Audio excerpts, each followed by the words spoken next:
Good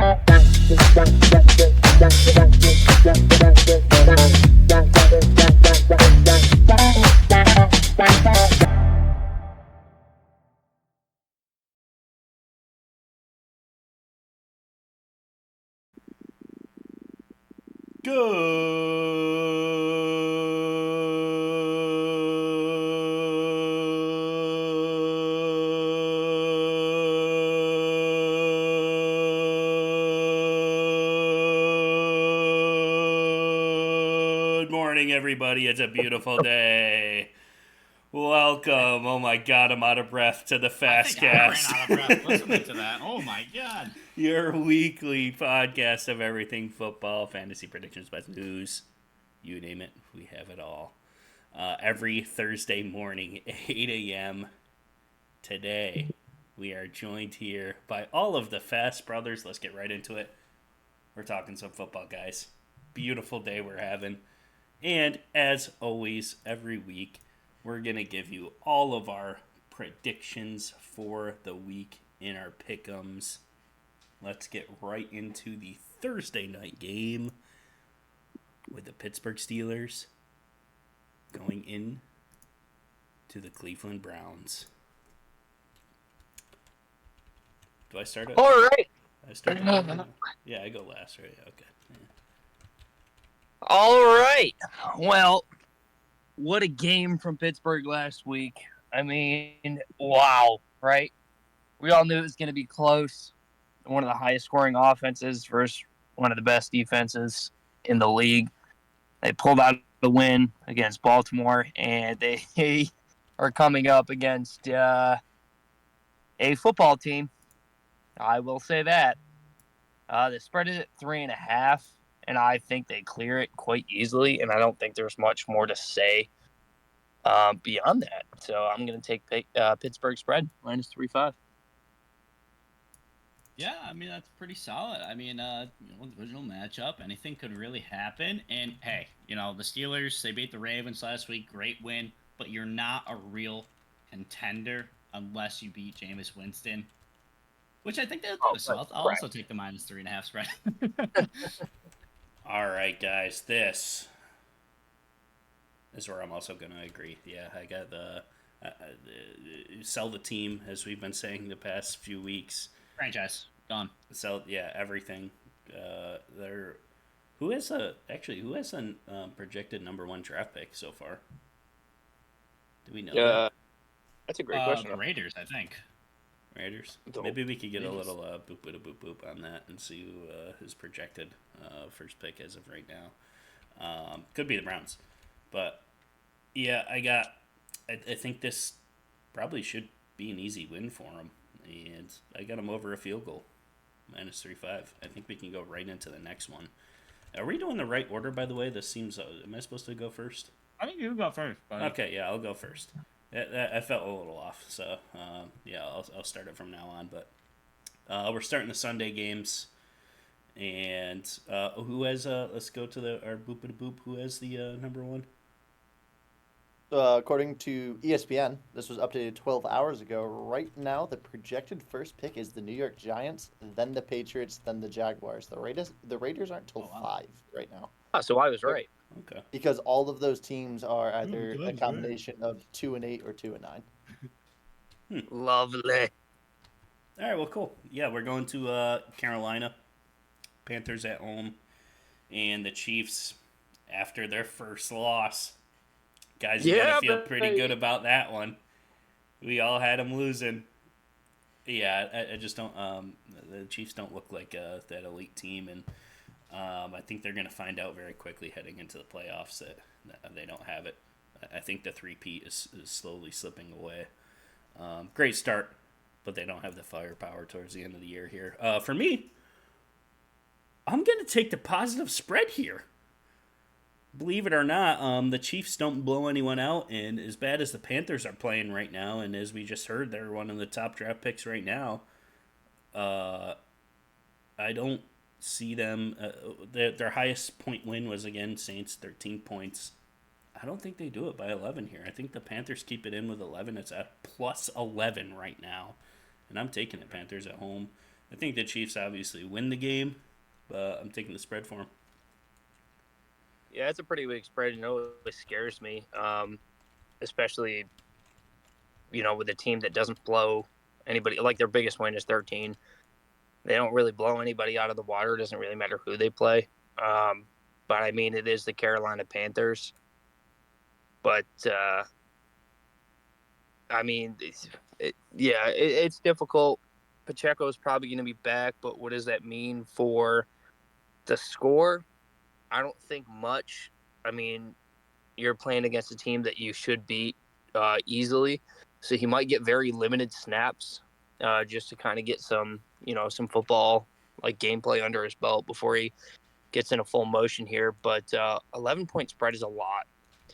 So I think I'm going to roll with you, brother, and I'm going to take the plus 11 for Carolina. Um, it's a tough one to call. Obviously, like I've said before, I hate the garbage time yards and points and all that stuff. But yeah, I think plus 11 is a safe place to sit. Yeah. If you were to flip the Kansas City Chiefs their record for all the one-score games, like with all the one-score games that they've had, they would be 2-8 right now. I saw that graphic. That was pretty cool. Yeah. It was 2-7, but obviously the Bills got to take them out. No undefeated season. That was all a joke last week. But yeah, they'd be 2-8 right now, and so they do not blow anyone out besides the two-score games. But minus 11 is a lot, and especially for like everyone's been saying, for a team that doesn't blow anyone out. But I'm actually gonna take it. I think this week, they just lost. They're feeling sad, and for some reason, I think this is gonna be the Travis Kelce blowout game here that we've been waiting for all year. Even though he's old and he's got Taylor Swift to deal with now. For some reason, I just think that this is going to be one of the two games that they have right now where they just kind of blow them out. So I'll take the minus 11 for the Chiefs. Unfortunately. Oh, Caleb's switching it up on us a little bit. Okay, we're going to Lions Colts. And I made a big mistake last week by thinking that the Jaguars were keeping it close to I mean, the Lions are just on a whole different level, and this is just another outclassed, outmatched game here for them, and simply enough, I'm just taking the minus 7.5 for them. I think it's going to be another same story as last week. They're going to score a lot. Colts are going to struggle a lot. I got the Lions minus 7.5. All right. Well, I'm glad you said that because I am going to disagree with you. I think the Colts actually keep it close. Not close. Obviously, they lose the game against Detroit, but 7-5 is. Obviously, it's only a touchdown, but I don't think the Colts have lost by more than 8 points to anybody this year until this week. Cardinals, they lost by 8 until this week. Texans, they only lost by 2. Well, yeah, I mean, obviously Detroit has like one of the most disgustingly broken offenses in the entire league. I mean, we saw it last week against the Jags, but I think the Colts will keep it within 7.5. Honestly, AR's coming back. He didn't look terrible, but it didn't look, fantastic like everybody thought he would coming into the league. But maybe it's maybe him sitting on the bench and taking that time off, and the threat of Joe Flacco being the starting quarterback kind of lit a fire under his ass. I mean, they beat the Jets by 1, and that's kind of like Anthony Richardson's back in at quarterback, shake a little bit of the rust off and get to it. They ended up beating them. So I'm going to take the plus 7.5 here for the Colts. Yeah, I'll agree with the first brother here. The Colts have been playing pretty tough. They're a team that it's almost a toss-up with all the mid teams because they either play pretty decent, show out kind of, or they just kind of suck and can't get anything going. It was kind of close with the Bills even. They're just a tough team to play against, especially at home in Indianapolis. However, And the only reason why I will take the spread for the Lions is because it is the Lions, and they do not take the foot off the gas pedal. So I'm not even worried about any garbage time scoring here. The Lions are just gonna come out firing and win this football game by a lot. So I'll take the Lions spread. Yeah, that's a good point to make too. They really don't care about. They'll keep the starters until the last minute, even if they're winning by 50. We're going into New York. Bucks coming off the bye, heading into New York. Guess who's back? That's right, Katie. Mike Evans. Back again. Oh, Yeah, Mike Evans estimated to be back for this game after the bye. Unfortunate for Chris Godwin, he's still not back. But I think that's a huge piece to their offense coming back. Baker slinging it. Cade Otton kind of picked up all the receptions, it seemed like, when everyone was gone. I think this is an easy win for the Bucks, to be honest. I'm going to take a -5.5 with the return of Mr. Evans. Also, they're putting in Danny DeVito for the game, and I just a lot of times when you start a new quarterback, you don't have a lot of tape on them for the year and all that stuff. It seems like sometimes it's closer, but yeah, I think the Giants are like, we don't know what to do. Let's just throw them in and see what happens. I think Bucks by 1 million here. I think it's kind of funny too. Their primary quarterback is his first name is Daniel, and then you got your secondary quarterback. His last name is DeVito. That's pretty cool. It's funny. They're both pretty tall though, so it is not Danny DeVito. It would be hilarious to see him on the football field. But yeah, same thing. I'm kind of taking -5.5 for the Bucks. They're always a tough team to beat, and the Giants. They're in shambles. We already know that. There's a few here in the league that it's pretty much almost a guarantee every week unless they play each other, right? So with Evans coming back, it's a huge pickup. You obviously have who's Tampa's quarterback again? Daddy Mayfield. Okay, there it is. So yeah, he is looking outstanding this year. He's a great quarterback. He's a dog. So 5.5 for the Bucks is an easy grab here, and I'm going to take it. Yep, me too. And for the sole fact of my MVP, Daddy Mayfield, is going to be on that field. So, against the Giants, they stink. Go Bucks -5.5. It's kind of interesting in that division now with the recent Falcons loss. Oh yeah, They have the tiebreaker though, so Bucks would have to win by a game, but I think they're only 2 behind. I'd have to win, 2 more to catch up. But yeah, that's gonna be interesting towards the end. We're going on to another divisional match in Miami, Florida. Patriots walking in, and it's almost the same exact scenario as last week. Garbage teams, Dolphins, crush them out. They won against the spread last week. I have them the same exact thing for this week, beating the Patriots by over a touchdown. And yeah, just Tua's back, looking greater than ever. Best quarterback in the league. Can't even deny it at this point. They might have a run at it too. That's going to be interesting to see if they can grab a wild card slot. Obviously, I think your guys' Bills are pretty locked in for that division. But yeah, wild card intentions for the Dolphins possibly. Did their offense pick up? Did they win out the rest of the season? Yeah, I got a -7 here. Yeah, I don't see New England beating the Dolphins this week. I mean, we see with Tua coming back. We saw a resurgence from Tyreek Hill. Tua came back and his target share went from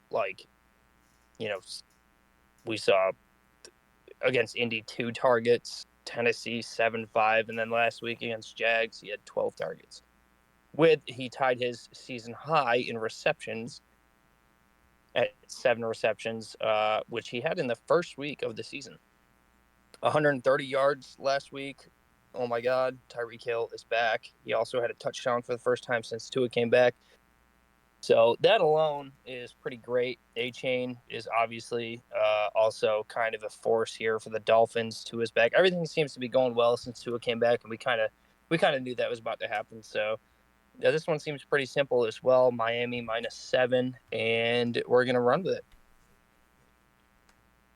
Yeah, I mean, the Dolphins, look pretty solid. I mean, they did play the Raiders, so I guess it's not too much, whatever. But a win's a win. They won by a pretty decent amount, so they are looking fairly solid with Tua back. Not that I'm calling him good at all, because he's as mid can get. Divisional matchup: Patriots. Drake May actually looks pretty solid. And yeah, I'm actually gonna be different. I'm gonna go with the Patriots +7, and I think they win. I think the Dolphins win. Don't get me wrong, but I think it might be exactly that half-point difference. I think they will win just by a touchdown. I think it'll win by 7 points. So give me the Patriots spread. Oh, interesting. All right, we're going on to Great. another divisional game, Commanders by 30, next. Really? Yeah, absolutely. Yeah, at this point, the Dallas Cowboys, my Dallas Cowboys should not even try to win a game at this point. We got to play for draft picks. Season's over. Have we even kept it? Like, I know the stat line at home, we haven't been outscored by 20 every home game. Have we even been within 20 in any game we played in the past few weeks? Maybe we do a I little would like. boop it a I would boop like for the that. 20 points. Yeah. I don't think so. We're not looking good. And yeah, Commanders at home, divisional matchup. Yeah, you lost It's to the easy. Falcons only by 6. I mean, you lost Oh to the yeah, I Falcons guess by okay. 6. So. Yeah, I But the still got Falcons Commanders are a minus different 10-5. story. Minus In, 10-5 in addition Commanders. to the Falcons, the Cowboys on October 27th lost to the 49ers by 6 as well. Yeah, 49ers aren't Huh. looking too great either. But I mean, Commanders minus Well- 10-5 either way, no matter what happens. Yeah, we're going to get absolutely destroyed this game. Yeah. Well, yeah. Cowboys aren't looking good. I didn't really think it was going to be this bad, but it's pretty bad. I will, however, I'm going to take the plus 10-5. And I think it's literally just because of pity. And that's what I'm going with. Cowboys plus 10-5, brother. There you go. There's something. I think I've cracked the Cool. code. I think, especially with last week's game, I think the Commanders can only beat teams. I think there's one of those teams that just beats on the everyone under 500 kind of teams, like the Dolphins. And Could be. the Cowboys are under 500. So yeah, give me the Commander spread for sure. We've been semi agreeing on a lot of these, little one off differences here, but it seems kind of weird. Usually we're all over the place. But going on to the next, we got another divisional game. What is going on, guys? We have so many divisional games. Titans going into Houston. They're playing the Texans after the Texans absolutely demolished the Cowboys. Wow, what an embarrassment in Arlington and Jerry World. Wow, that was so bad. And the whole stadium was falling apart, which is kind of crazy. But yeah, I got the Texans minus 8-5. Actually, you know what? I'm going to change my mind on this on the spot here. I think they're going to keep it close. I think the Titans are going to keep it kind of close. And the Texans almost seemingly like one of those teams, like they should be playing like lights out way better than they are right now. And, my projected best record in the NFL is obviously not going to happen anymore for them. But their super team standing that I thought they were going to be is not looking like so. So I'm gonna have this divisional game closer, and I'm gonna take the plus spread for the Titans. Wow. I think they win still. But It's funny you say that because I actually had the plus 8-5 for the Titans as well. Yeah, Houston's gonna win this game. Houston's a very good football team. we saw a couple little hiccups. C.J. Stroud isn't playing up to the caliber that we know he can. However, it is the Tennessee Titans. But yeah, and I think you're kind of, we're on the right path here with the plus 8.5. So I will take the plus 8.5 for the Titans, but the Tennessee Titans will take the loss against Houston. Yeah, it's yeah, I think honestly a big reason why the Texans haven't been, well, obviously Nico Collins being out was a very big thing for their offense, but I think of another really big reason why they haven't been as good as we thought is because they are so very heavily penalized, and for some reason they just cannot seem to get it under control. Like we saw last game. I mean, Nico Collins had like an 80-yard touchdown only to be called back by a holding, and then obviously the next like two plays, Joe Mixon ran it for 800 yards into the end zone anyways. But still, I mean, without the penalties, I still think they are a great team. The Titans defense is great. So I think it will be close. But I think the Texans really need this one, and as long as they can keep those penalties under check, I think they can clear the 8-5 spread. So let me go with the Texans. Woo! Guys, guess what? You're never going to believe what's going to happen in the next game I have here. Another divisional game, guys. What the heck is going? Oh, Vikings Bears, another one. We're in Chicago this time. Vikings favored by -3.5. Man, the Bears just seem like they can't get a break here. They should have won in the Hail Mary scenario. They should have won in the game-winning field goal scenario. What is going on with the Bears, guys? I have them plus 3.5 and actually possibly even winning this game. They're going to catch their break. They're at home. It's a divisional game. They're going to keep it close. Same with last week, Packers. I still don't quite want to give up on the Bears team. As bad as it looks, I just don't want to give up yet on them. I'm going to take their spread, plus 3.5. Yeah, I don't think I'm going to go there. I think I'm going to take Minnesota -3.5. Beat the Titans by 10 last week. Obviously, it's a tough break for Chicago.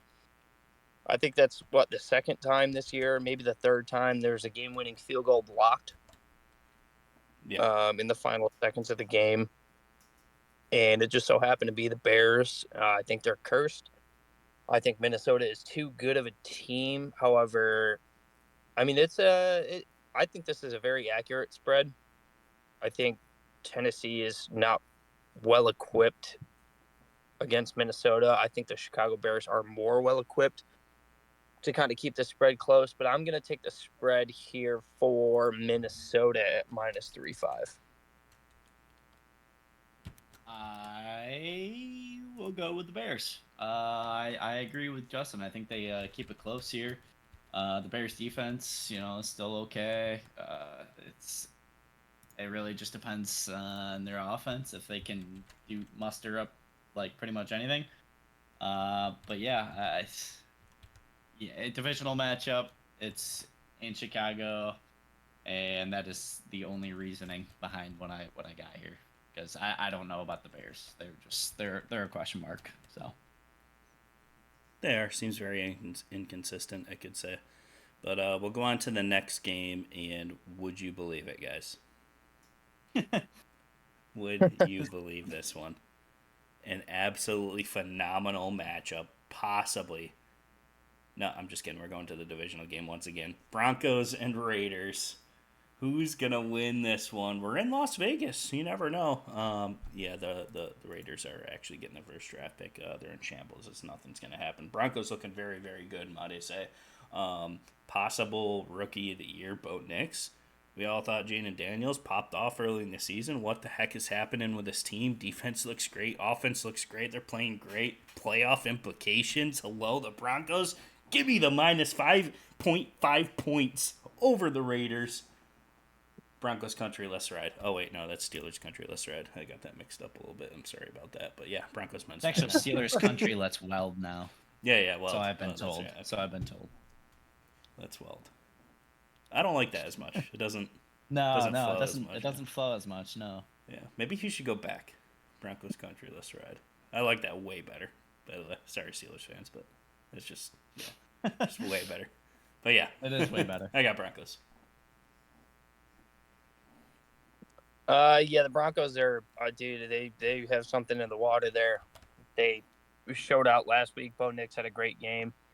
Their pass rush is just absolutely insane. And with Gardner Minshew under center, he's one of those guys that I don't think is going to be able to take the pressure. He's not a fantastic quarterback. He does have a sweet mustache and pretty great hair, but that doesn't do much for the offense there in Las Vegas.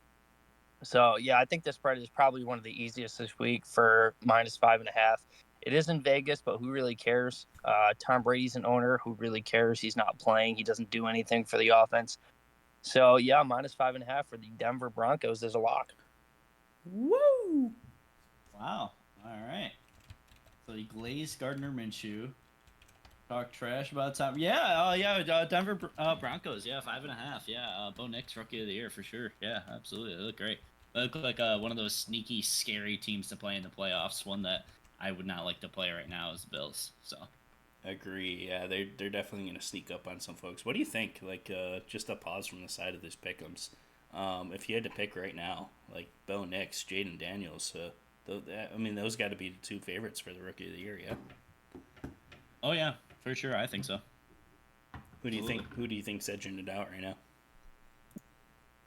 I think Ashton Jeanty is going to win the Heisman. Yep. Oh, alrighty then.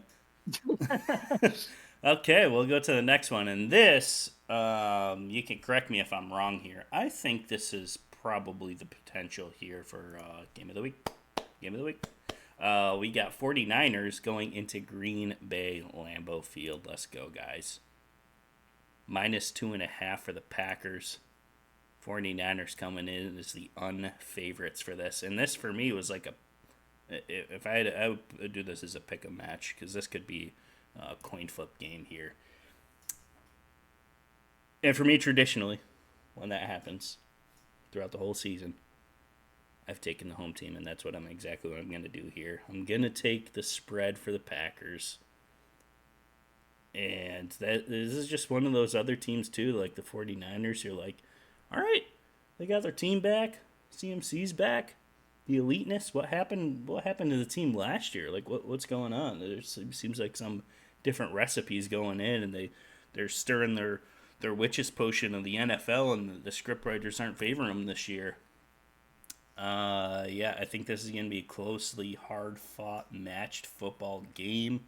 I like the Packers, though, at home. Give me a -2.5. Yeah, in Lambeau's, it's always a tough place to play. The Niners aren't looking great. It's surprising, but this one's kind of tricky. Obviously, the Packers only won by 1 on a blocked field goal against Chicago.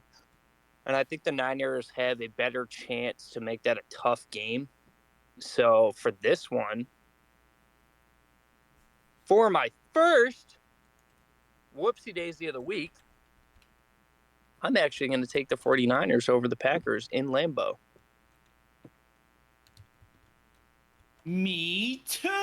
My whoopsie daisy. Go 49ers. Actually, no. Ew, that was gross coming out of my mouth. Screw you, 49ers. But I will pick you for this week. I mean, both of these teams kind of seem right now offensively kind of struggling. I'm not entirely sure what it is, especially the Packers. I mean, Jordan Love has basically thrown an interception on every single game that he's played. And the 49ers just, for some reason, can't seem to get anything going. Whether it's Brandon Ayuk being, like, dead or I don't know what it is. But, I don't know. They just got to figure it out. And I think against kind of a tough opponent, they might try to beef it up a little bit and play a little better. I'm just going with gut reads here. We'll go for the 49ers. Moneyline. Beautiful. Okay, we're gonna go on to guess what, guys? You're never gonna guess this one. Another divisional match. Cardinals, Seahawks. We're in Seattle. Cardinals coming off a bye, and that is probably the only reason why I'm gonna take them here for the game. Coming off a bye, divisional game. It's a pick 'em. It's a -1. Seahawks are favored by the -1. But I got the Cardinals winning this game. I'll take the +1 just because. I mean, actually, you know what? Let's just take a money. It's a pick 'em anyway, so I'm going to take them money line here to win the game. Yeah, I was going to say the same thing. I have the Cardinals winning this game as well, and I'm going to take the money for money reasons. I mean, it's in the name, money line, money, we. So, yeah, the Cardinals here, the whole COD deal curse has kind of been... Kind of wore off, didn't it? It did. It did a little bit. You know, he probably got his gaming in over the bye week. I saw the Cardinals tweet out. It was a SpongeBob meme, and it was Patrick's to-do list for the day, and it was essentially find out what to do on the bye week. And I have a feeling that Kyler Murray knew exactly what to do, and he had that control there in his hands, and he played probably for 3 days straight. So I think he's probably close to the grind for Master Camo. He had that much time on the bye week, and I think he's got it all out of his system. He probably got sick of the game like we all do if you play for a couple days straight. So, yeah, I have the Cardinals beating the Seahawks, money line for money reasons. Yeah, me too. I will also go with the money line here. And to add on to the whole Kyler Murray thing, I saw him at a UFC event, which was on a Saturday during Double XP weekend. So, I mean, I thought that was pretty odd. So maybe he's kind of, maybe he's stepping away a little bit, like you said. I don't know. So yeah, I think he's been actually focusing on football maybe a little bit, well, even though he was at a UFC event, but still, he wasn't playing COD, which is the big thing. So yeah, Arizona Cardinals. I'll go with the money line for sure. All right, we all agree once again. Here we go on to the Rams. The Dogs at home, +2.5. Eagles visiting team. And yeah, for me, it just seems like, as much as I hate to admit it, I think the Eagles got it together, guys. I think they're a team that's good again. They've been winning games. They're only 2 losses on the season. They're scoring a lot. The defense is pretty solid. This isn't good for me in the division. I think they're completely out of whatever they had going on last year, and I think they keep it rolling here against the Rams, who have seemingly one of those things again. Like, all right, we got everyone back, time to start going, but they haven't put the pieces together. It seems like for now. So I got the Eagles. They're favored 2.5. I got them by that. Okay, so here's my thing about the Eagles. I am hesitant to say that they are back because if you look at their schedule, they have an easier schedule than most. They have kind of not really blown a whole lot of people out of the water. Obviously, the Commanders last week, that was a big win for them, but it's only 8 points, and we know the Commanders' defense isn't the most sound, right? So if you look back at the teams they beat, I will skip the week prior to this week because we don't need to talk about it. I mean, a 5-point win against the Jaguars, you should have won by more. The Jaguars are not a good team. The Bengals, they did beat by 20, but the Bengals, basically the whole reason that their season is going terribly is because of their defense. The Giants, poverty franchise, they smoked the Giants, and that was Saquon's revenge game. So we all kind of knew what was happening there. 4 points against the Browns. They lost against the Bucs. 3 points against the Saints. They lost by 1 to the Falcons. So realistically, I don't think that they're back as much as their record dictates. So for that reason, I'm actually going to take, for my second whoopsie daisy of the week, I'm going to take the LA Rams at home against the Philadelphia Eagles. Very interesting. Very interesting. Yeah. The Eagles look pretty good. I mean, Jalen Hurts is doing Jalen Hurts things. He's stealing touchdowns on the 1 yard line from Saquon Barkley. But yeah, I mean, he can suck all he wants, but then you hand the ball off to Saquon Barkley and he'll do a spinning backwards hurdle over people and get the first downs and put the team on his back. And actually, the one thing that is definitely going to make me take the Eagles spread here is the Eagles defense, specifically their pass defense, which one player in particular, Quinyon Mitchell, has been absolutely stellar. I mean, he's been playing great. And they're, I don't know, I just feel like their pass defense has been absolutely excellent. And against a pass heavy team, Puka Nacua, Cooper Cup, I think they're going to kind of shut them down and they're not going to be able to generate much offense, the Rams. So, give me the Philadelphia Eagles minus 2.5. And we are heading on to Monday night primetime NFL football, guys. It's the Ravens heading into LA against the Chargers. And actually, I think I might put this one as Game of the Week. Game of the Week. This is going to be pretty interesting, I believe. The Ravens coming off a loss. The Chargers coming off a big win against the Bengals. Another prime time for the Chargers as well. Monday night. What's going to happen here? I like the Ravens. I think they need their bounce back win game here. The Chargers, oh my gosh, we're going to get into them a little bit here. I want to talk about pretty much the whole AFC and the unexpectedness of these teams and what do they have to do to make the push to get a deep playoff run this year. For this game specifically, I'm going to take Ravens -3. I could see this being a pretty close and maybe even Chargers pulling it out, but for betting, give me the Ravens. No, this is going to be my favorite game to talk about, and it's really for one reason, is the Harbaughs. The Harbros. The bros of the Har. And I don't know if the listeners knew this, but we are brothers here on this podcast. So this one I've been thinking about it and thinking about how cool it'd be, to sit across the field, on your respective sidelines, looking at your brother who you grew up with your whole life, and you're now in charge of a football team, and basically you are calling the shots to win against your brother. Super, super cool thing going on there, Monday Night Football. Now, the Chargers are looking really good. The Baltimore Ravens also are, we all know, very good, but we saw the Ravens hiccup a lot, right? We saw them, a couple tough losses, honestly, on the season. And I think, honestly, the way that it's going for my third whoopsie daisy of the week, I'm going to take the LA Chargers at home against the Baltimore Ravens.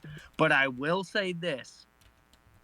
Bet on the Harbaugh winning the game. You can take that whatever way you want to. A Harbaugh will win this game. That's probably a good prediction. Possibly. I mean, they could tie. They could tie. True. That could happen. Maybe a Harbaugh won't win. That would be really bad. Now, I'll take that bet. No, just kidding.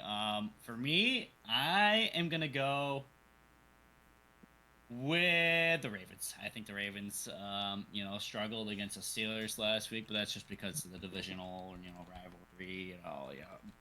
Steelers always play them extremely tough, and but yeah, I think the Ravens are just going to come out swinging and banging this game. Chargers have been looking very good, so I could see it going a different way, but I'm gonna go with Derrick Henry on this one. He is my X factor in this game, so give me the Baltimore Ravens -3 spread. And that will conclude the pick'em, guys. We're gonna move on to the next segment, which is I'm looking at the list here. There's not a lot of games this week. Why the heck is that happening? Oh yeah, that's right. Fantasy implications. We are 3 weeks out. 3 weeks till fantasy playoffs, right? And this week is a huge 6 team. I believe there's 6 teams in buys, right? Yeah, there's got maybe a boop quick. A lot of teams going on by this week. You probably have a lot of starters on your lineup right now that are not going to be able to play. Who the heck are you going to start? Who the heck are you going to sit? You might not have a choice in who you're starting, who you're sitting, but let's hear from the fantasy experts, the Fast Brothers. Brandon, what do you think? Who you starting with all these bye teams going out? And this is all playoff implications. We got 3 weeks to hit playoffs. This is important, very, very important. So the listeners, they're gonna listen to exactly who you say you got to start and who you're gonna sit. It's got to be important. So let's hear it. This is a very important week. There are, I don't know if we have our beep boop boop boop up yet, right? But there's a ton of teams on bye, so you might have your options very, very thin. As I do, I'm looking at my only paid league that I'm in this year. I do not have a choice but to start people that I mean, normally I would start, right? But or it wouldn't start, but being that I have, let's see, 1, 2, 3, 4, 5, 6 people on my bench that have bye weeks. And I didn't have a choice but to start my backups. Now, I will say this, right? With Tua back, we saw a resurgence from Tyreek Hill. And what does that mean for Mr. Jalen Waddle? Jalen Waddle has been a no factor basically this entire year. He has his high in receptions was the first week, the same with Tyreek Hill, with only 5. And then he had 4 games of 4 in a row, but he's been basically nowhere, right? Now, this week against New England, I feel like Jalen Waddle is actually going to have a big week. He's only projected at 10.5 points against New England. However, I think this week he's a must start. I mean, with all the bye weeks, all the teams on bye, like I said, your options might be thin, but I'm looking to start Jalen Waddle this week as well as Mr. Ladd McConkey against Baltimore. Ladd McConkey, last week he went crazy. What do you have? Like 18 points, something like that against Cincinnati.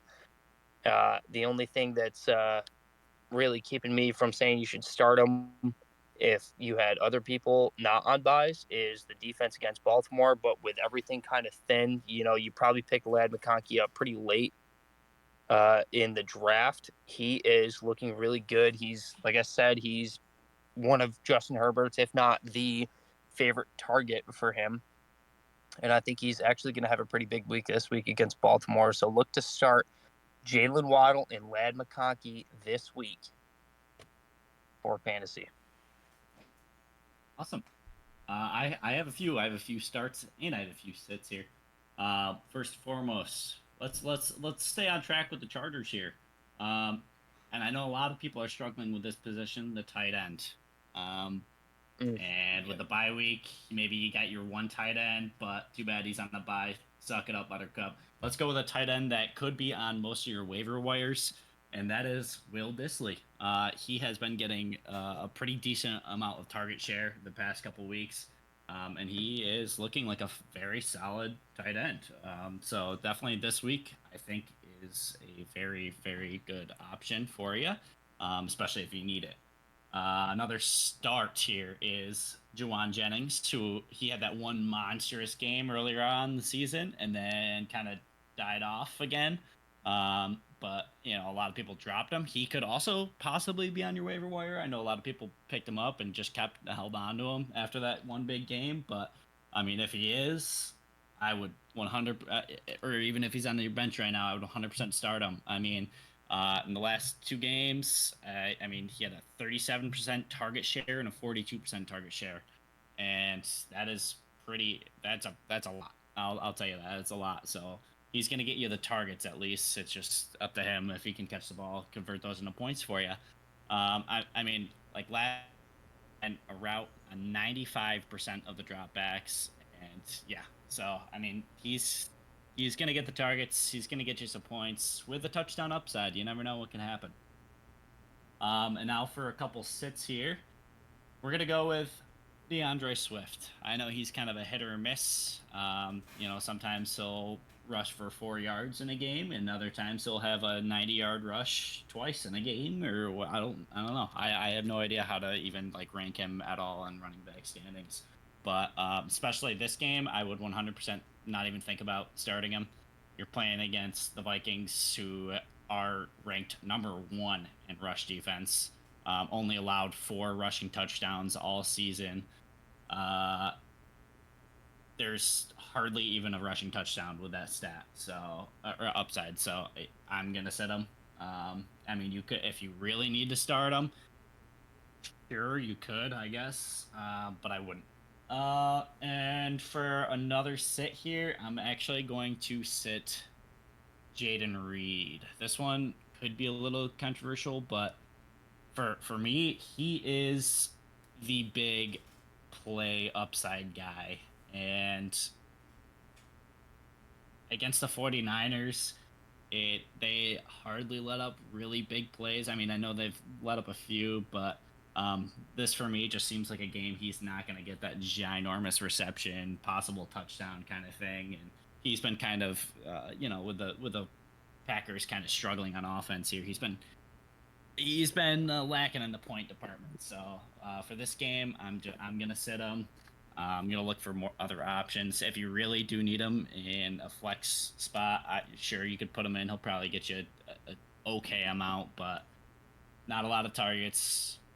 Big play upside against a pretty solid defense. So I would sit him. All right, I'm glad we had a big, broad, different players across the board here because this will impact a lot of fantasy teams out there pushing on their way to the fantasy playoffs. We got 3 weeks left, guys. Lock it in. Let's get it. I want everyone listening to this to make the fantasy playoffs. Sorry, Nick, you're kind of cut out. I know I had to take a shot at you there, but here's what I have for sits.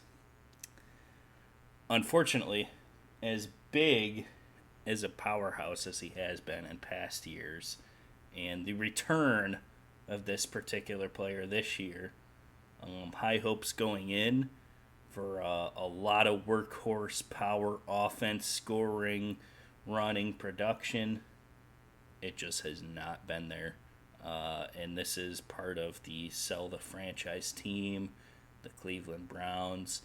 Yes, I am talking about Nick Chubb. If you had him on the IR, you had him all year, you throw him in, you might even want to consider dropping this guy off of your whole entire...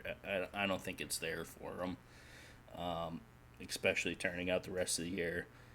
If you're in a situation where you have all the rest of your players on the bye and I would just pick someone up off the waivers, and I have another running back for you that you should pick up, just in case you're in that situation. I don't think it's a good fantasy production this year. Unfortunately for me, you gotta sit Chubb this week. It's too big of a risk to put him in with all the playoffs on the line here to throw him in your lineup to try to win a game this week. So definitely sit Chubb. I'm going to go to my next one, which might be kind of surprising here. I'm going to go with Cade Otton. As big as of a production he has been with the wide receiver core out for the Bucks, it almost seems like he was the guy you got to go to him. I think this is the game, especially with Mike Evans coming back, that he's not going to have a 25-point game. Yes, the tight end position has been running thin all year this year. This might be a game where, and it's a bold prediction by me, is sit him this week.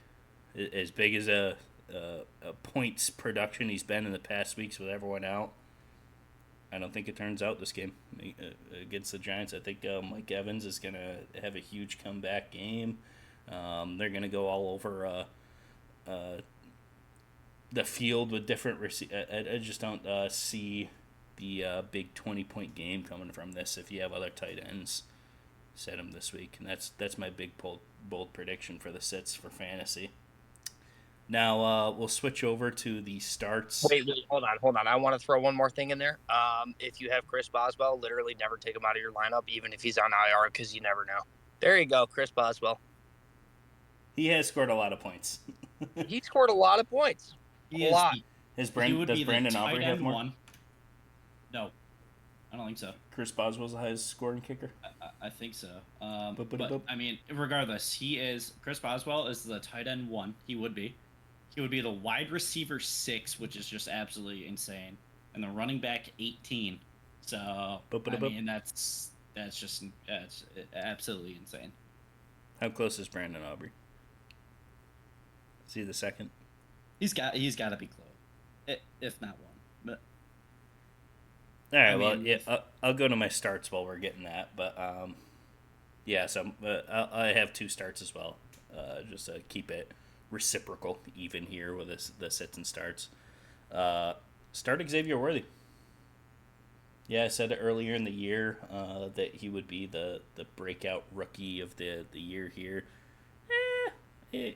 He's looking okay. Definitely not as big as a year, but we saw little spurts there in the Buffalo game last week. Where like, why is the ball going to him every single snap? It looks like he's gonna, because they stole the draft pick from you, be the winner of the game this week.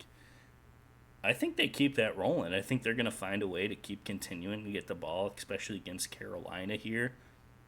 They're going to get him some looks. They're going to get him some targets. He's going to get some receptions. I have him scoring a touchdown this week. So if you have him, throw him in against the Panthers here. I like the way they got him the ball last week. And I think they continue rolling that into against Carolina. And I'll go to my last. And guys, hold back on this one. Because we're going to talk about this later too, but I'm not even kidding with this one. And he's probably not on any of your all fantasy teams at all. Start Rico Dottle. I'm not even kidding. Pick up Rico Dottle. Start him in your lineup. If you're running thin on running backs, you got them all on bye. Pick them up off the waivers. If you had them on your bench for the past 18 weeks, throw them into the game.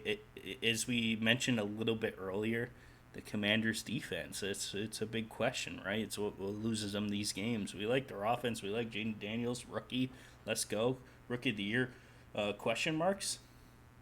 But their run defense is, for fantasy implications, a lot of points off that defense. And the Cowboys going in there.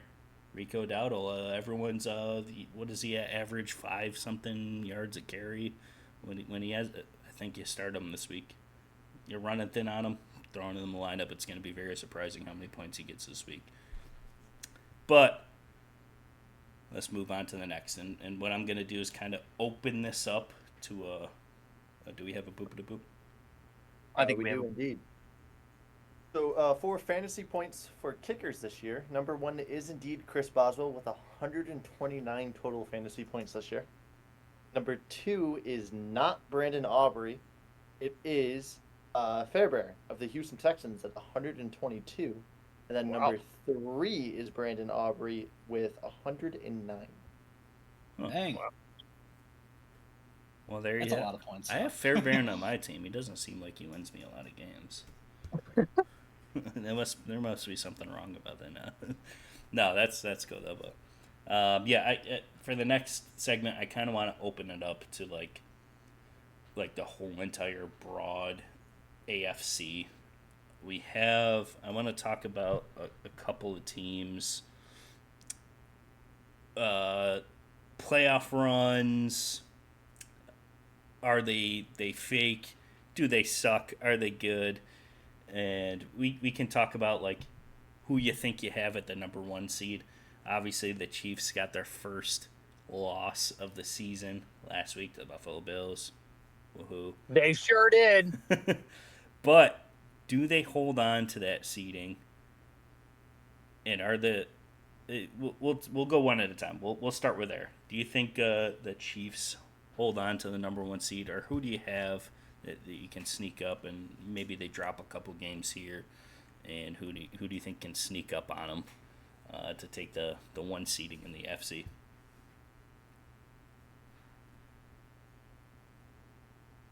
Oh, it's my turn. It's me. Yep. So, you're talking the whole AFC, huh? Yeah, we'll do number 1 seed. Who do you think can claim it? So it's really hard kind of to determine what's going to happen here with the Chiefs. They have a cake schedule up until the last, like, maybe 4 weeks or so. I can't remember who exactly they play, but I know they end up playing the Steelers. I'm pretty sure they play, I think, the Lions? They play the Broncos again. They play the Texans. Yeah, the last 3 weeks are tough, and I think even the week against the Chargers is going to be a tough game. I mean, the Chargers defense is just elite. Same with the Steelers. They're playing a lot of tough teams down the stretch. So I can see them actually losing a few games here. So I really do like this question, right? Because we have a lot of teams up at the top of their respective divisions. The toughest one being the AFC North, right? So we look at Baltimore. They're 7-4 right now, but we know what their offense is capable of. It's just the like I said, that the little hiccups that they have against teams that they should beat, right? They lost against the Browns, which it's not a good loss. It's not a good look for them. They lost against the Raiders week 2, Chiefs week 1. So I think week 1 and 2 are kind of a tough spot to gauge the rest of the season on, or even consider when you're looking down the stretch. I think Baltimore has a good chance of. I don't really know about the 1 seed because they have those hiccups that don't look good. And then you look at the Steelers, who are just winning because of their defense, and surprisingly, their offense isn't bad. Like they don't have a bad offense. It's a really good equation that they have going on there in Pittsburgh. I mean, they're scoring points. Their point differential is one of the highest in the league at plus 71, and they honestly could be up towards the top in seeding. If the Chiefs lose a few games here, I can see Pittsburgh hanging on. Obviously, Buffalo's always a force. You know, we'll see down the stretch. They do have to end up playing the Lions, which terrifies me a little bit. But realistically, there's the 3 teams in my mind that could possibly take the 1 from Kansas City if Kansas City ends up slipping a little bit. Is obviously Buffalo, and then the AFC North is going to be the division that I'm looking at for the 1 seed if the Chiefs don't get it. Between Pittsburgh and Baltimore, I mean, Pittsburgh's just playing out of their mind right now. What they have going on with Russell Wilson and Justin Fields is just it's crazy. I mean, we saw Justin Fields come in, run an RPO. Yeah, he slid early, which I have my own. Actually, I'll get into that. So the whole sliding early thing, right? You know you're not QB1. You know you need that first down. You're going to slide. And the thing is, like, what were they? They were on the 20. So you know you need the 10 yards. And the first down marker obviously is not visible to them when they're playing. But you know that the 30-yard mark is your first down, right? There's no question about it. They were on the 20 or 30 or whatever it was. So you know that is where you need to get. Not being QB1 and you need that first down, you tuck the ball and you take a hit to get that first down for your team. If, God forbid you get injured, you're going to sit the sideline next play anyway. You can either shake it off or whatever you need to do because you know you're not QB1. Pick up that first down for your team, take a hit. I digress.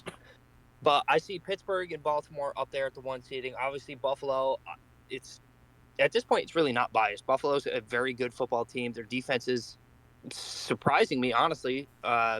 I'm not going to lie to you. Obviously, against Baltimore, Derrick Henry just said, I'm going to step all over you and run and never stop.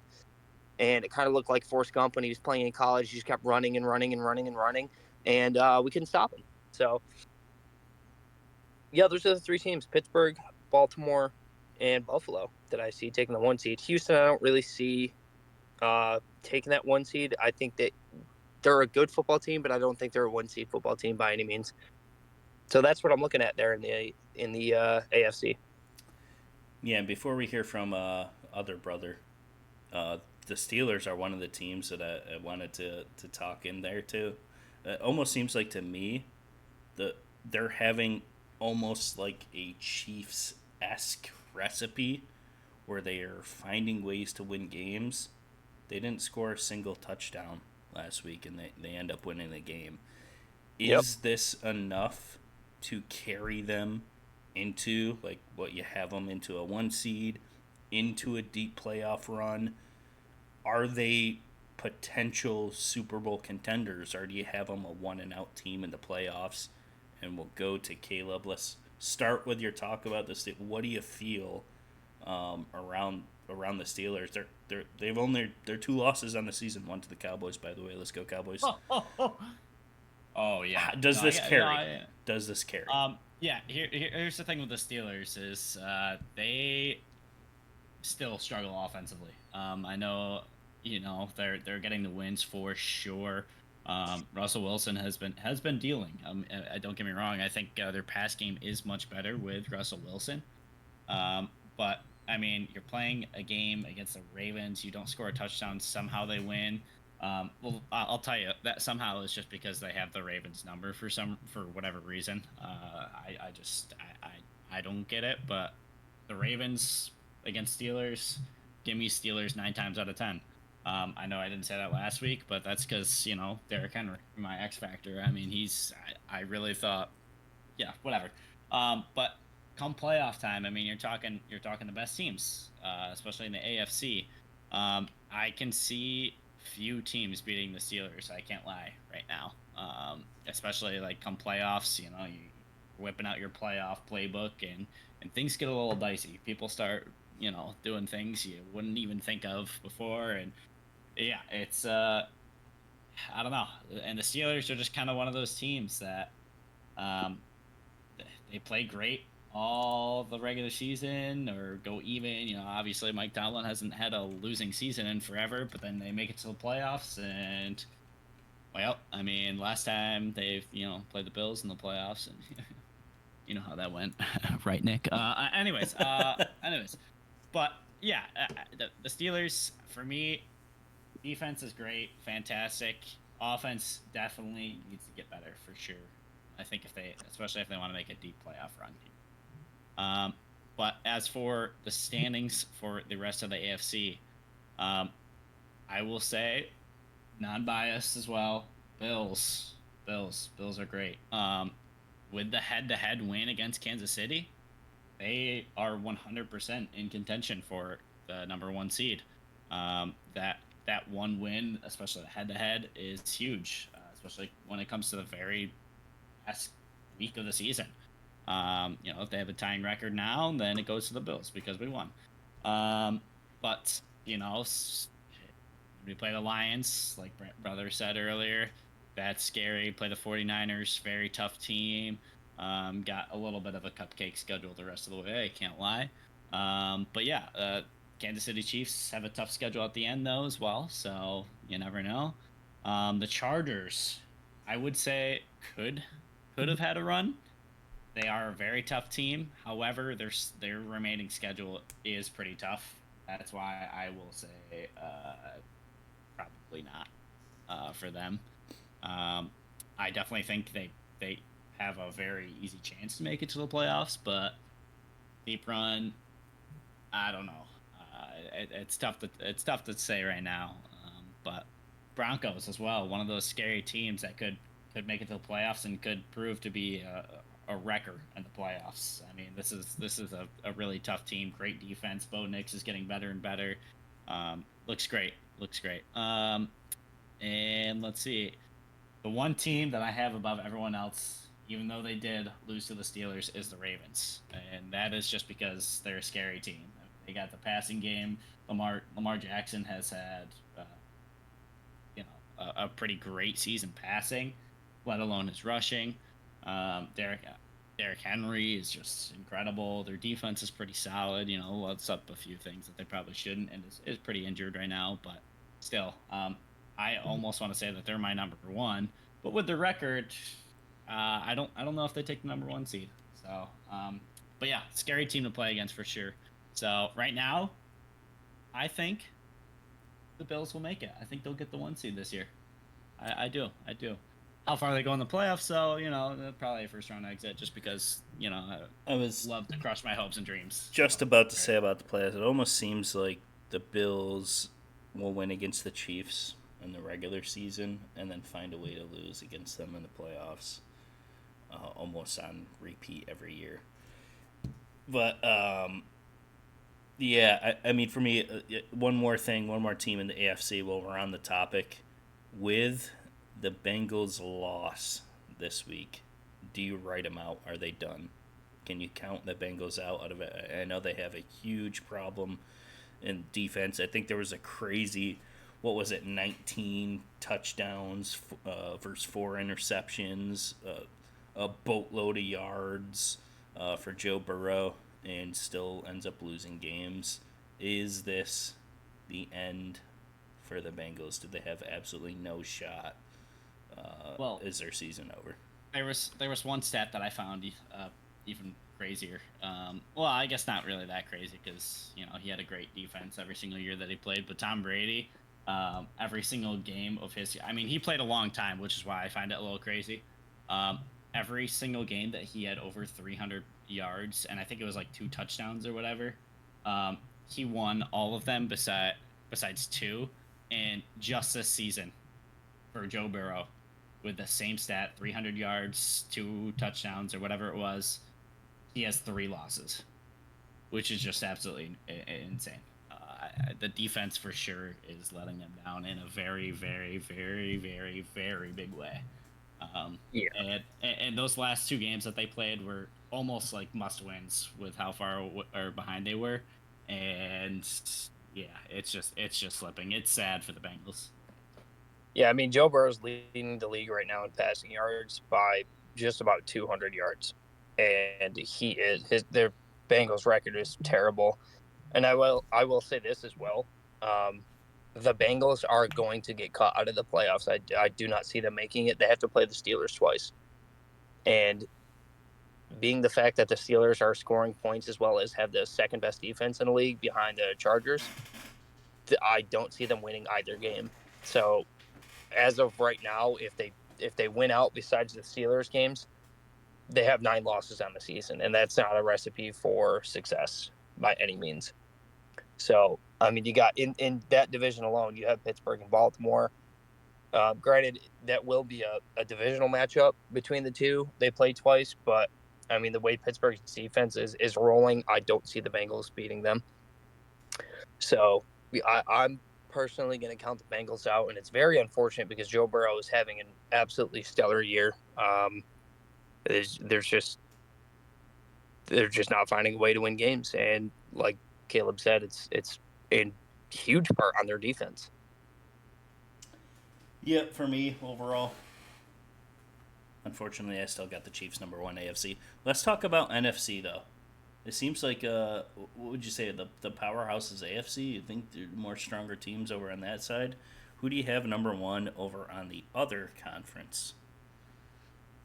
The Cowboys.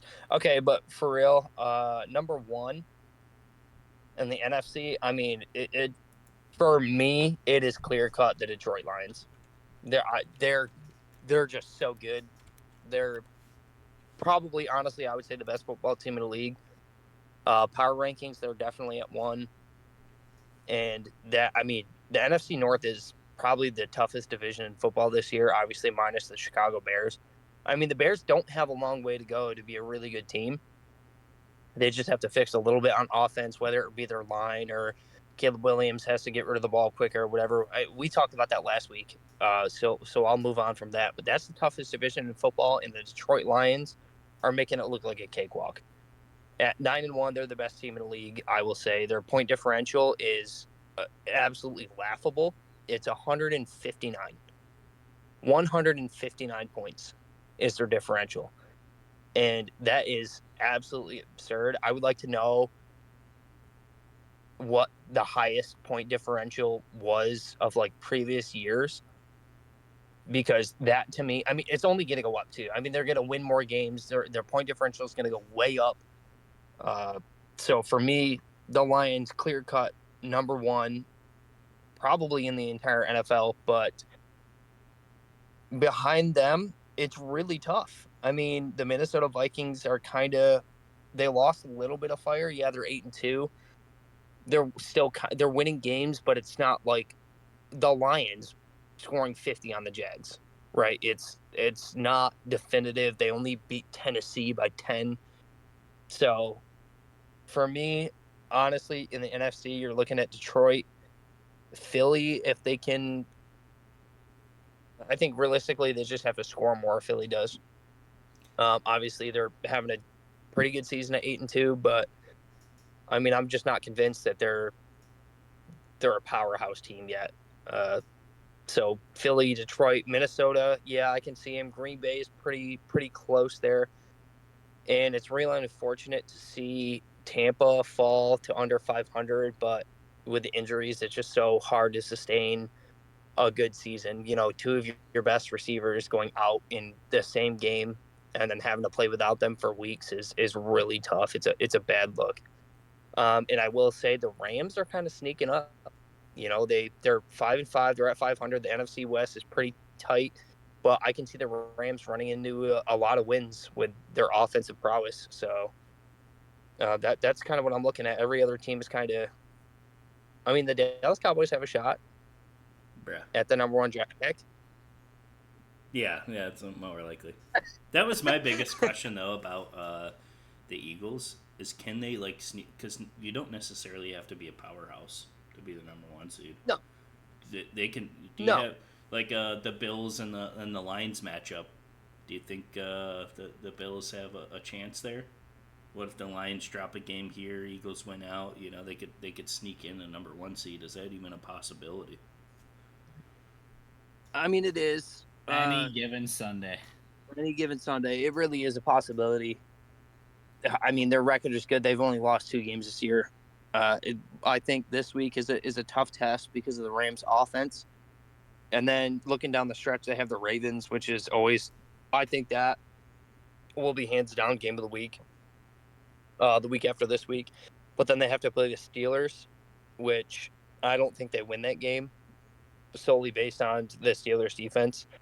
So you're looking to drop maybe 2 games, 3 games here at the end of the season, and then the last 3 games are kind of a cakewalk. Although the Commanders, they do have a shot at beating the Eagles, so it's really going to be tough to tell. I mean, Detroit, I don't see them losing as many games as the Eagles down the stretch, so I don't think they sneak in. But I mean, they could clear a number 2 seed in the NFC, but it's kind of tough. When I look at the matchups between the Eagles rest of the season and the Lions rest of the season, it's a clear cut number 1 for me, and it's Detroit, like by far, as the number 1 seed. Caleb, what do you think? Do you have any differential or? No, I think the Lions are 100% the number 1 here. But as far as the East, I mean, yeah, the Washington Commanders have a real good shot of, even though they lost to the Eagles once already, they have a real good shot of still pulling this thing up because, I mean, the Eagles have a pretty rough rest of season schedule, and I mean, the Commanders play Cowboys, and this is my under 500 team, right? So they'll beat anyone under 500. So Cowboys gone, they win that. Titans, boom, gone, they win that. They had the bye week, then they play Saints, boom, gone, they win that. Then they play the Eagles again. Last time they played, obviously. Yeah, I think they play a tighter game here against them this time around. Then they play the Falcons, who, even, but it'll be a tough game, I think, both ways. But then they play the Cowboys again. And so, yeah, I mean, Washington has a real good shot at winning the East, even with the loss already to the Eagles and being a game down. But that could happen, real possibility. But yeah, I mean, the Lions, they're 9-1 with 159-point differential, and they're in the toughest division in football right now, the NFC North. I mean, just that's just who they are. They just absolutely kill it every single game. Um, but yeah, so that's definitely clear cut number one for me. But yeah, Commanders a possible two, maybe. Eagles maybe a possible two, for sure. But then NFC South is kind of anyone's realm still. I would love to see the Buccaneers kind of pull it out. But being 2 games down against Falcons, who always play it tough with everyone, it might be a little rough. But I mean, we'll have to see. They could blow it. I mean, they've blown a 28-3 lead once, so who's to say they won't blow this lead in the South? And then the West is kind of anyone's game. I mean, it's still really tight knit down there, so I mean, I don't know. That division, I could see it going literally either way. Besides the Seahawks, I don't think they win that division at all. Yeah, that's gonna be a fun race actually. I'll pay close attention to that division. It's gonna be really cool to see. Real quick, real quick. Who do you got as an MVP favorite? We're heading towards the end of the season here. For me, it's between 2 people, possibly three. But I'm interested to hear what you guys got so far. Who's the MVP candidate of the year, if they were to call it, say after next week's games? Well,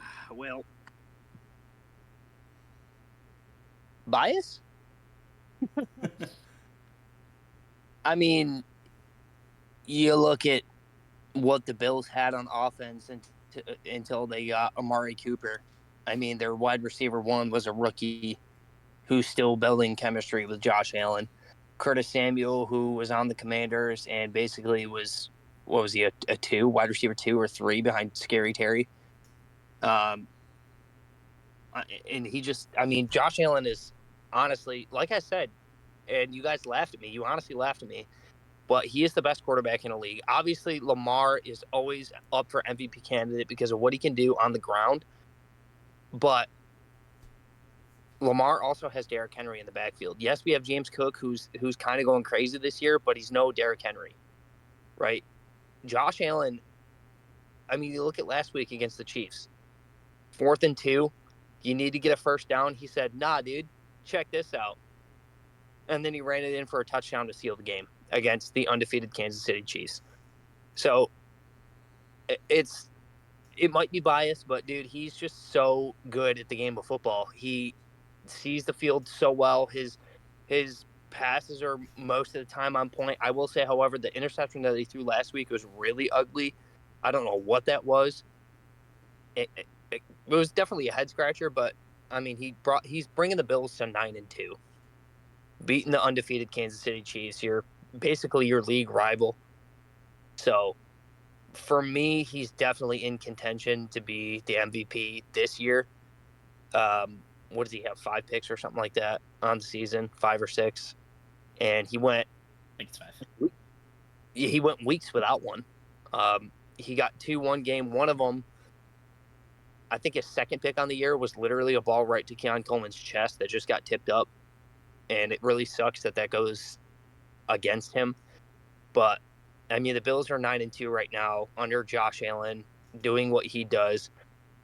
And then obviously you have Lamar Jackson, always going to be MVP candidate just because of what he can do on the ground, as well as downfield. Other than that, I mean, Mahomes isn't looking good. They were 9-0 before they met the Bills. Yeah, undefeated record, but he's not looking like an MVP candidate by any means. I mean, you look at Detroit, 9-1, Jared Goff, but is he really an MVP candidate? Or is it just the rest of the team? I mean, you have Jahmyr Gibbs and David Montgomery in the backfield. it's hard to give anybody on that team an MVP run because everybody on that team is just so good. Like, it's the whole team that just works together. As to where on the Bills, it's literally just Josh Allen, and now you have Amari Cooper, who, I mean, he helps. He's definitely the wide receiver one in that locker room right now. But looking at the rest of the league, there's really not any standouts besides Patrick Mahomes and Lamar Jackson. Those are my two. Yeah. I mean, let's just. I want to talk just a little bit about Lamar. I mean, he's great. Yeah, absolutely. He's been having an MVP season more so than the so-called MVP season he had last year, which I actually think that one should have gone to Josh. This year definitely could have gone to Lamar Jackson. He's been playing great, except for the fact that you throw in the words most valuable player on a team where he also has a running back that ranks one in every single rushing stat you could possibly even create. And I think to be the most valuable player, you have to be the most valuable player on your team. And well, I mean, he's been very good in the air, and he has his legs as well. I mean, Derrick Henry is just Derrick Henry. He's been absolutely phenomenal, and I mean, he has a lot of help. Is basically what I'm saying there for MVP there. Jared Goff, I could have said, yeah. I mean, he's been playing like almost perfect football. I mean, he had like a 143 rating like in throughout I think 9 weeks or whatever until he had those 5 interceptions, which was very bad. And now I would almost just based off of that game kind of cut him out of the race just because of that. But still, I mean, besides that game, he was playing almost perfect football, regardless of who his team is. I mean, that's incredibly hard to do. So Jared Goff could be up there. Jalen Hurts right now is 4th in the bets. Absolutely not. He's horrible. Patrick Mahomes is like tied with him for the most part. Absolutely not. He's been playing the worst season of his entire career. And then, you got Kyler Murray, Justin Herbert. Joe Burrow could be up there if his team didn't suck. But yeah, right now, for me, it's most valuable player on his team, and I think in the whole entire NFL, I think is just Josh Allen. I think that's my number one guy right now. He is the Buffalo Bills right now. So right now, number one, no bias at all, Josh Allen.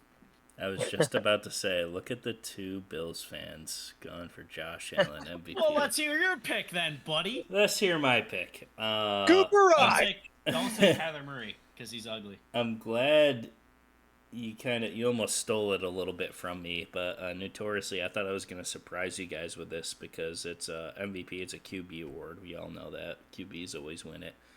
And you went into pretty hard about number one in the category about every single rush. I think MVP has to be Derrick Henry. Oh, I think if this is going to be a year where you're going to switch from quarterbacks, it has to be Derrick Henry here. Yep. He's I would stand behind that.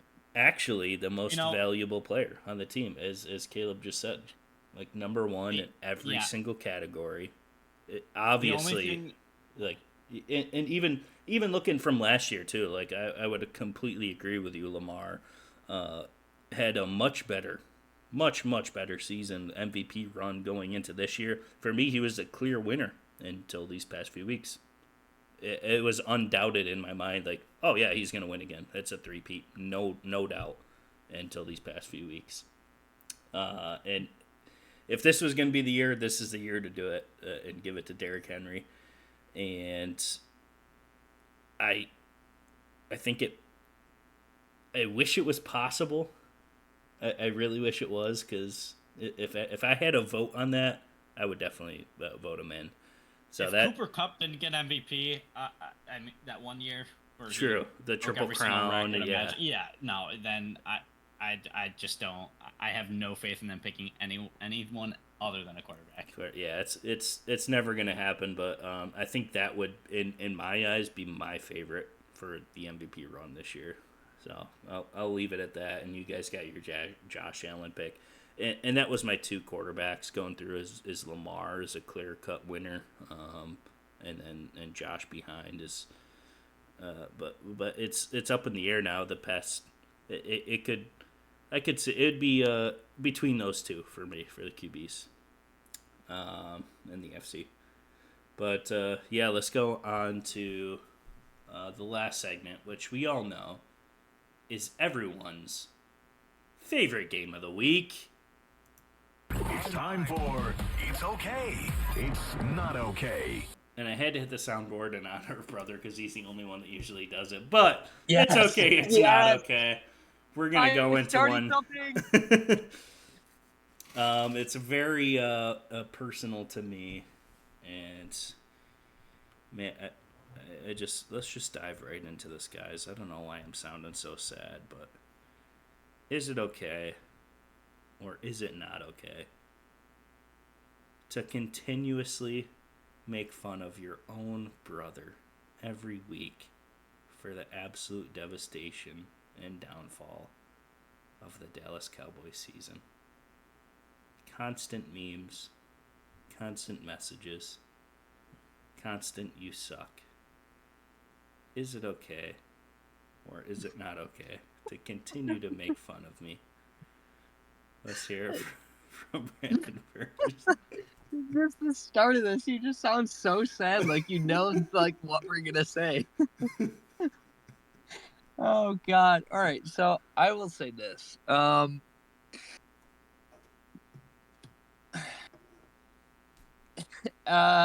mean, if you look at the grand scheme of things, that's the nature of sports, right? That's the nature of picking a team to ride with and be a fan of, and it's easy. I think it's worse for you because we're both Bills fans. It'd be different if, I was a fan of freaking whoever else. Just say the Niners. So we had three different teams. Obviously, Nicholas, our beep boop beep beep boop boop guy, is a Steelers fan. So the two of us here and Nicholas both have very good records on the year, and then you look at the Cowboys who don't. And see, it's every time, guys. Every time we mention it, it's always just making fun of me. I'm just stating the facts here, right? I'm not making fun of you. I'm just telling you how it is, right? The Cowboys do not have a good record this year. The Steelers and the Bills do have good records, and I think it's kind of, I'm not going to say it's your fault for surrounding yourself with people that are fans of winning teams, but if you look back on it, right, the Cowboys have always been a pretty decent team. Obviously, they haven't won since DVDs came out. So you gotta throw that in. So they've always been a decent team, and the Bills really haven't had a very definitive, they haven't had a huge stamp on football. The Cowboys are America's team or whatever. So it's about time. As sports cycle, as things go on, there's teams that come up and go down, and things happen. So after a while, it's going to flip back. People lose key players, due to retirement or trades or whatever. Coaches, GMs, owners get moved around. So things change constantly. So that being said, it's now like the Bills' turn to make a statement. And it's every year most years there's new teams that come up and are winning teams. And those people now feel the vindication of your team finally winning, as to where prior years they've had to deal with other fans being like, oh my God, you guys are terrible, like blah, blah, blah.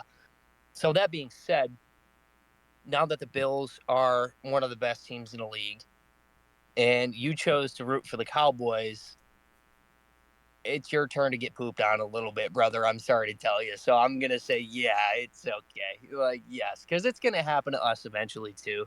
Like I said, as things change and time goes on, the Bills are probably going to end up, flipping. The Cowboys might be good again, maybe when, we have ray guns and stuff in real life. But, so there's actually a beat for the boot. I don't know if you just randomly pick DVDs or not, but funny enough, The DVD was Oh no. developed in 1995 and You first gotta be released kidding in me. Even the Beep November Beep Boop Boop 1995. guys come in. You just gotta No. be kidding me Oh right my now. The last God. Super Bowl one was in 1996, and so in the beginning of that year, I can't believe you picked the thing that was developed in that year. I have This You is came this up can't with be a- real. That is This can't be real right now. absolutely It's jumping down my incredible. face That right is now. the I had to look it up when coldest, you said it. the coldest beep boop boop boop we will ever have. I'm not gonna be ever. here next week, guys. That I can't believe that just happened. Oh my I know I'm God. only for facts, but I can't tell you how hard I was laughing when I googled that and saw that year, and it just That is absolutely That incredible. really just happened. Like, why? You're fired. But you know, I will say Brandon does bring up a good point though. I think, I mean, I wasn't born here. I wasn't born yet. But when the Bills lost 2 in a row, well, I mean they lost 4 in a row, but they lost 2 in a row to the Cowboys. Yeah, I mean, I'm sure if I was alive and we were all watching that game, you'd absolutely be pooping on me both years in a row. And I wouldn't hear the end of it. So yeah, I think this year is absolutely your year to take the brunt of it. I mean, I'm fully expecting if the Bills go 1-16, I want you to absolutely rail me with not Well- like that. No, hey. Sweet. Nope. Nope. But no, I want you to be verbally abusive to me almost. But that's just what I deserve, because I'm doing it now to you. I gotta take it if I'm given. Okay. Also, whoa, this is just not. That's not coming out right.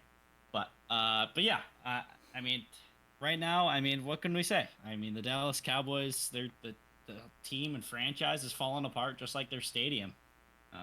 Yeah, and if it makes you feel any better, I will share all the hate that you have towards Jerry Jones with you because I also think that he needs to go. So, well, I'll say it's okay to make fun of you, only because you can make fun of me later, and we'll share the hate for Jerry Jones. All right, together. guys. Here's the big problem I have with it's okay, and I knew it was gonna go in that direction as soon as I came out with that. But here's the big problem I have with it. In past times, can you tell me where let's even take the this year the 49ers for example, having a very underwhelming performance of the year. Has any mass crowds or anyone come out with memes here and haha this and haha that, everything other than the Cowboys? Like even let's go down for the Panthers. They're also 3-7. Do you go scrolling through anywhere and see? Oh my God, the Panthers! Every week, look who you lost to this week! Point and laugh! Look at the Panthers! No, you don't see that. And that's the only franchise in the whole entire NFL. Is being a Dallas Cowboys fan. Is that's what you see every week, no matter what, no matter who you play, no matter what your record is. Every time it's point the finger and laugh, no matter what happens. And I'm gonna cry, guys. I don't want this to happen anymore. So that's exactly why I'm gonna go to the other side and obviously say it's not okay to make fun of me. It's a horrible year. All right, there's no chance left. We all know that. It's all downhill from here. There's absolutely no chance of anything. Let's just let it quietly go in the background like the Panthers. We don't care about that team because there's nothing's gonna happen. Why can't that be the Cowboys too? When we have a bad year, let's just forget everything happened. Let's go away in the shadows. No one has to make fun of me. And we can just go on peacefully. And what about the Jets? Does anyone yell at the Jets for being 3-8? Maybe a little bit because of Aaron Rodgers and adding. Yeah, but I'll give them a little bit for that. But anyone make fun of the Raiders this year? Anyone make fun of the Browns besides us about selling the franchise? Well, here's the thing too is, I think that's a big thing too. Those teams have been bad for a while, at least a couple years now, and so couple years, it gets kind of dry, like with the Panthers. I'm sure when, Cam Newton was doing his thing there, everyone was like, oh, good team. And then when the first year when they started sucking, they're like, oh, What that about the team's Saints? garbage, yada, yada, yada. What about them? Yeah. What about the Saints? No one makes fun of them. They're just mid. They've been I good. also think it has to play into with the fandom itself. Like That whenever the too. Cowboys are doing good, they're like, "Oh, we them boys and America's team and all that stuff." So they put themselves on a pedestal to where when it gets knocked out from the bottom, they're gonna fall hard. And when you boast yourself up to that point, people are gonna get very annoyed. I mean, look at the Chiefs. When the Chiefs fall off, I guarantee you, the tides are going to turn on the Chiefs, and everyone's going to just absolutely demolish them with memes and jokes and all that kind of stuff like the Cowboys are getting right now because they set themselves up with the whole, oh, 3-peat, it's going to happen, blah, blah, blah. We're like, this is a dynasty, blah, blah, blah. And then once they fall off, I guarantee you, you're going to see what the Cowboys are getting, but just directed towards the Chiefs once they fall off. I can almost guarantee it. I really hope so, guys. All right, but yeah, in a more, I guess, broad way, we'll go with it's okay, it's not okay to like make fun of a team that's obviously not doing so hot. Struggling. Yeah, struggling. Because they suck. Sorry. Here we go again. Here we go. Even boop boop boop. Everything's just falling apart. Let's just end it. We're gonna see you next week. Just like the stadium. Every Thursday, 8 a.m. You know where to find us at the Fastcast everywhere. We're gonna post it. It's okay. It's not okay. As sad as it makes me feel, over on Twitter or what do we call it now? Twixter. Yeah, over on Twixter. Let us know your thoughts and tune in next week. Also at 8 a.m. on Thursday. Also on Thursday. You know the times by now. We'll see you for week 13. We're getting close to playoff time. And we'll see you next time. Goodbye, guys. Go Bills.